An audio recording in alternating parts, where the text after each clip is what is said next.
தமிழ்நாடு இது ஒரு கையாளாகாத அரசு, எடுபடி அரசு. சாதிவாரி கணக்கெடுப்புனா அவன் எடுக்கணுங்க. ஆனா மாநில உரிமை தன்னாட்சின்னு வாய்கிலேயே பேசும். நாங்க தான் மாநில சுயாட்சியை காப்பாற்றணும், மாநில உரிமைன்னு பேசும்.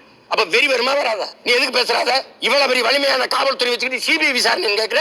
அப்படி தோத்து போயிட்டீங்களா? உன் காவல்துறை கையால் ஆகலையா? அதன் தலைவர் அப்ப பொறுப்பு. என் காவல்துறை சரியில்லை, எனக்கு கீழே இருக்க, எனக்கு தகுதி இல்லாம போச்சு, இதுக்கு தலைமையா இருக்குன்னு விலகுவீலா? பதவி விலகுவீலா சொல்லுங்க. இப்ப மாநில உரிமை நீங்க இப்ப சாதிவாரி கணக்கெடுக்க அவன் எடுக்கணும். சாதிய திமிர்ல, சாதி ஆணவ படுகொலை, சாதிய பெருமைன்னு சொன்னா கூட கோச்சுக்குவாங்க. ஆணவம்னு சொல்லணும். சாதி ஆணவ படுகொலை, ஆணவத்துல திமிர்ல கொலை செய்யறவனுக்கு ஒரு கடும் சட்டம். இப்ப நான் சொல்றேன், இப்ப நான் வந்துட்டேன், நீ பண்ணிடு, இங்க வாப்ப. அவன் சான்றிதழ் செல்லாது, அவனுக்கு வாக்குரிமை கிடையாது, குடும்ப அட்டை கிடையாது. நீ என்ன படிச்சாலும் தகுதியில் வந்துடுவேன். நீ என்ன பண்ணுவ? நாட்டிலும் உன்னை கவனிச்சிருவான். உன் தலைமுறைக்கு கல்வியும் இருக்காது, படிச்சாலும் வேலையும் இருக்காது. நீ செஞ்சிருவ. உங்க பெருமையான சாதி வச்சிருக்கப்ப அதை வச்சு வாழ்ந்து கண்டு கும்பிட்டு போயிட்டே இருக்கும். நீ வாழ்ந்துக்கிட்ட வேண்டியதானே? இதை காப்பாத்த போறாரு. சாதியை காப்பாத்தி சாதிச்சா ஒண்ணு சொல்றான்.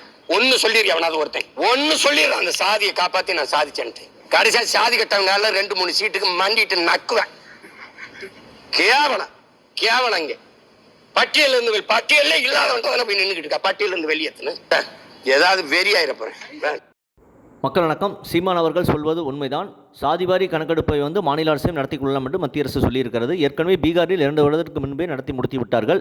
ஆனால் இங்கே தொடர்ந்து மத்திய அரசு நடத்தும் என்று சொல்லி ஸ்டாலின் அவர்கள் தப்பித்துக் கொள்ள பார்க்கிறார். அவருக்கு உண்மையாக சாதிவாரி கணக்கெடுப்பு எடுப்பதில் இஷ்டமல்ல என்பது தெரிகிறது. ஆனால் 2021 தேர்தல் வாக்குறுதியில் சாதிவாரி கணக்கெடுப்பு நடத்தப்படும் என்று சொன்னிருக்கிறார்கள்.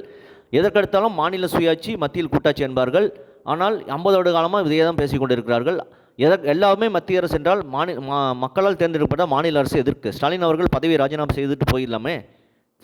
இனியும் அந்த மாதிரி சொன்னால் தமிழ்நாட்டு மக்கள் ஏற்க மாட்டார்கள். 2026 கண்டிப்பாக திமுக ஆட்சியிலிருந்து அகற்றப்படும் என்பது நிச்சயம். இதை பற்றி உங்கள் கருத்தை கமெண்ட் செய்யுங்க. சேனலை ப்ளீஸ் சப்ஸ்கிரைப் அண்ட் ஷேர் செய்யுங்க. நன்றி, வணக்கம், ஜெய்ஹிந்த்.